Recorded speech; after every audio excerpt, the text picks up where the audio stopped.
पिछले भाग में आपने देखा कि मुखिया की बेटी कमलेश्वरी, जिसे प्यार से सभी कमला कहा करते थे, उसकी शादी एक बहुत बड़े घराने के लड़के कुलदीप से तय होती है। घर में शादी की रस्में चल रही होती है कि अचानक एक के बाद एक अपशगुन होने लगते हैं। कभी कमला के शादी के जोड़े में रखी चूड़ियां लाल से काली हो जाती है, तो कभी शगुन की हल्दी लगाने से कमला लहूलुहान हो जाती है। धीरे धीरे कमला के साथ होती यह घटनाएं गंभीर रूप लेने लगती है, जिससे कमला के मायके और ससुराल दोनों और अफरा तफरी मच जाती है।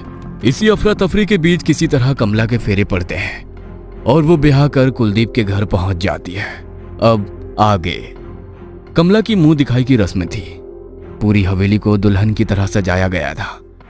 कमला और कुलदीप का कमरा तो ऐसा लगता था जैसे फूलों के बगीचों में बदल गया हो। महंगे दीपदानों से मध्यम सी रोशनी फूटकर बाहर आ रही थी।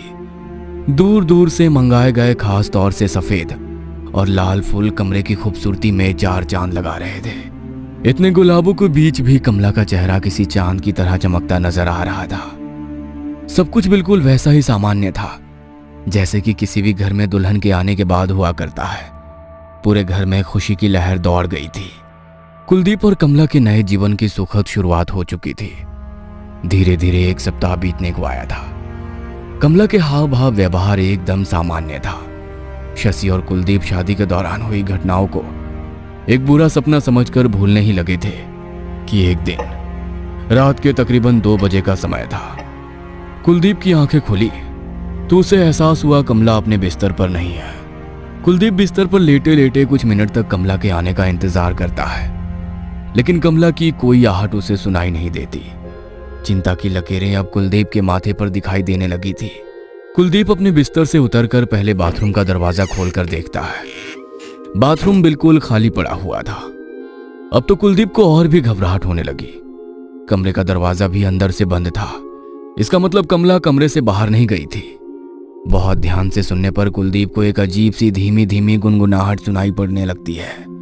कुलदीप धीमे कदमों से उस आवाज की ओर बढ़ता है और धड़ाम से कमरे से बालकनी तक जाने वाला दरवाजा खोल देता है। बाहर का नजारा देखकर कुलदीप का कलेजा उछलकर उसके मुंह को आ गया था।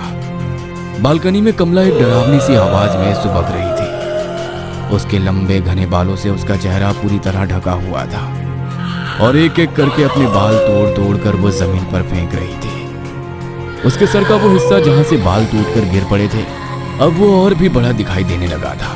कमला, ये क्या कर रही हो? रो क्यों रही हो? क्या हुआ है तुम्हें? कमला। कुलदीप के झिंझोड़ने के कारण कमला एक पल को बिल्कुल शांत हो जाती है, लेकिन अगले ही पल वो अपना सर पकड़कर जोर जोर से रोने लगती है। कुलदीप को कुछ सूझ नहीं रहा था कि वो करे तो क्या करे। वो दौड़ता हुआ जाता है और अपनी माँ को लेकर ऊपर आ जाता है। हे भगवान, ये क्या हो गया इसको? ये क्या किया इसने? चलो कमला बेटा, अंदर चलो।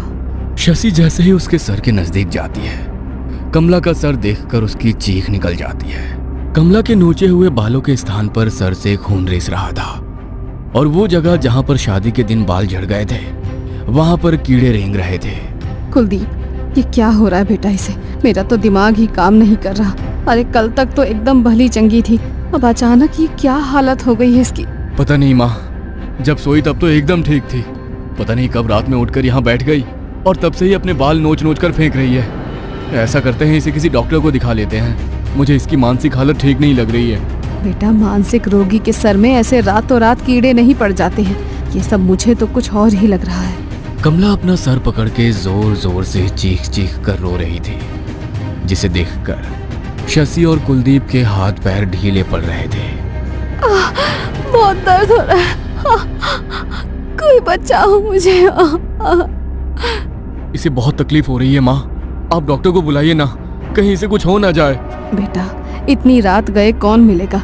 रात के 2 बज रहे हैं। वैसे भी हमारी हवेली से शहर की तरफ जाने में बीच में जंगल पड़ता है।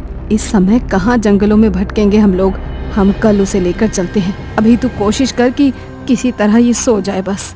कमला उठकर फिर से कहीं चली ना जाए, इसलिए कुलदीप उसके पैरों के पास बैठा बस एकटक उसे ही निहार रहा था। कमला की आंखें नींद से बोझिल हो रही थी। कुछ ही देर में कमला गहरी नींद में चली जाती है। कमला के सोने के बाद कुलदीप की भी आंख लग जाती है। कुछ ही देर के बाद अचानक ही कुलदीप की आंख खुलती है तो वो देखता है कमला छत पर लगे पंखे पर बैठी हुई है। कमला, वहां क्या कर रही हो तुम? वहां चढ़ी कैसे तुम? कमला कुलदीप की बात सुनकर एक नजर उसकी ओर देखती है और फिर भयानक तरीके से कमरे की दीवार पर चलने लगती है। नीचे उतरकर वो कुलदीप की ओर देखकर एक अमानवीय हंसी हंसती है और जोरदार आवाज में चीखने लगती है। खाना, मुझे खाना चाहिए, बहुत भूख लगी है। मांस खाना है मुझे, कच्चा मांस। कमला की बात सुनकर कुलदीप एक बार फिर अपनी माँ को आवाज लगाता है। हे भगवान, ये सब क्या हो रहा है? कुलदीप बेटा, जाओ, जो ये मांग रही है इसके लिए लेकर आओ। माँ की बात सुनकर कुलदीप दौड़ते हुए नीचे जाता है और नौकर से कहकर कच्चा मांस और मोटी रस्सी लेकर वापस कमरे में लौट आता है। ये लो कमला, मांस खाओ। थाली में रखे हुए मांस को देखकर कमला उसकी सुगंध लेते हुए जानवरों की तरह लपक कर थाली की ओर आती है और एक रहस्यमयी सी मुस्कान बिखेर कर दोनों हाथों से उठाकर मांस खाने लगती है। कमला को मांस खाता देखकर मौका पाकर कुलदीप पीछे से उसे रस्सी से जकड़ लेता है। माँ, जल्दी बांधो इसे, ये कुछ भी कर सकती है। सिर्फ हमें इससे खतरा नहीं है, ये खुद को भी नुकसान पहुंचा सकती है। ये हमारी कमला नहीं है, कुछ बहुत गलत हो रहा है इसके साथ। कुलदीप और उसकी माँ शशि कमला को रस्सी से बांधकर लाकर पलंग पर लिटा देते हैं। अब जब तक हमारे घर का शुद्धिकरण नहीं हो जाता तब तक इसे यहीं बंधा रहने दो।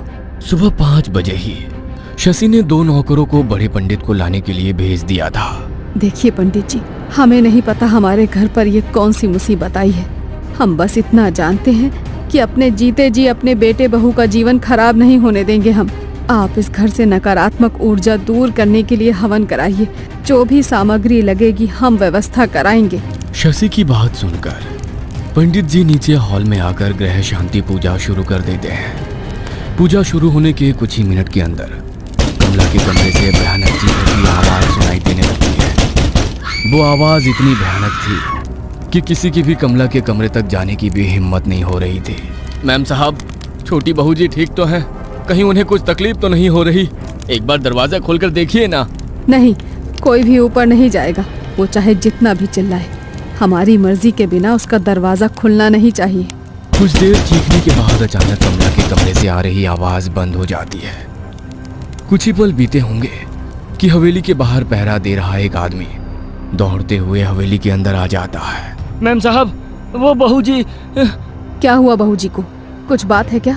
वो बहू जी, वो बाहर दीवार पर चल रही हैं और दीवार से होते हुए वो नीचे उतर रही हैं।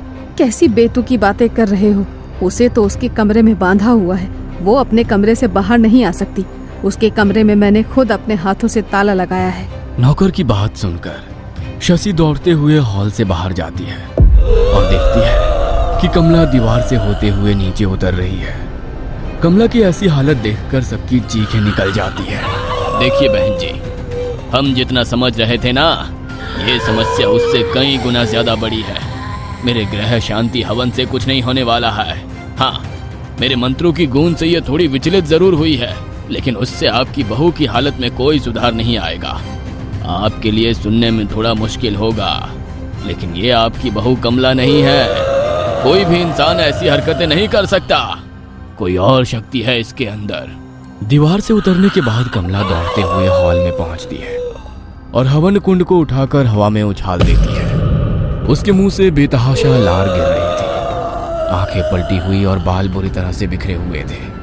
उसे बांधने में इस्तेमाल हुई रस्सी अभी भी उसके हाथों से लटक रही थी और कलाई से खून रिस रहा था। उसका मुंह इतना डरावना लग रहा था कि कोई भी उसे देखकर चक्कर खा जाए। तूने बुलाया था इस पंडित को? हाँ? देखो कमला बेटा, शांत हो जा। हम तुम्हारा बुरा नहीं चाहते। हम तो बस ये चाहते हैं कि तुम हमारे बेटे की पत्नी बनकर इस घर में आई हो। हमारे घर की लक्ष्मी हो बेटा तुम खुशी खुशी घर में रहो।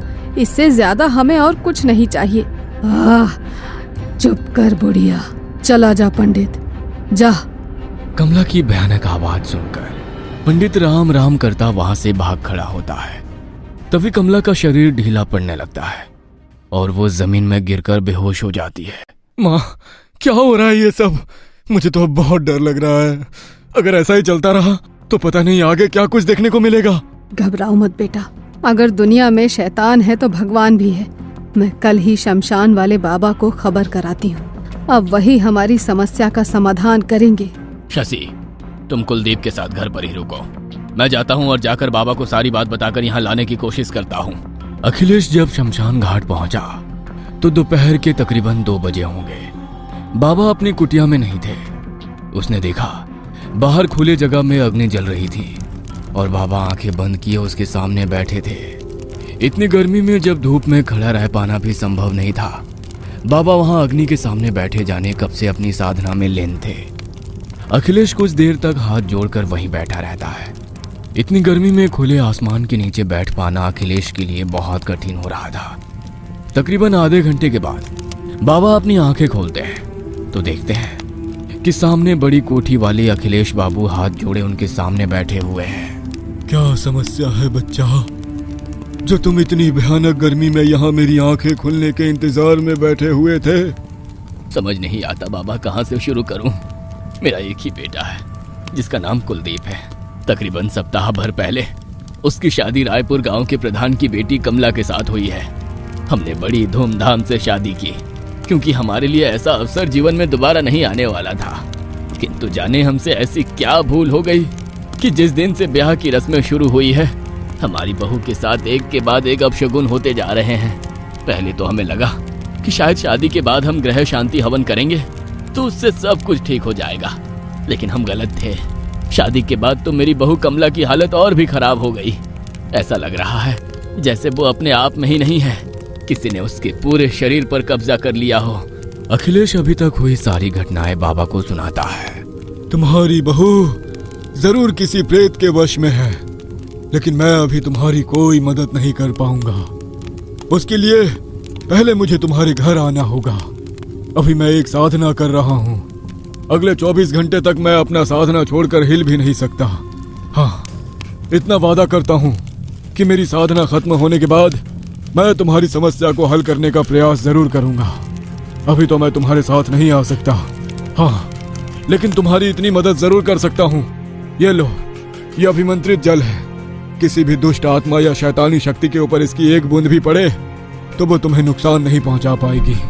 इसे अपने पास रखो। जब तक मैं तुम्हारे घर आकर सारी स्थिति को भाप नहीं लेता, तब तक ये जल ही तुम्हारी रक्षा करेगा। जाओ, कल्याण हो। अखिलेश बाबा का दिया हुआ जल लेकर वापस अपने घर की ओर लौट जाता है।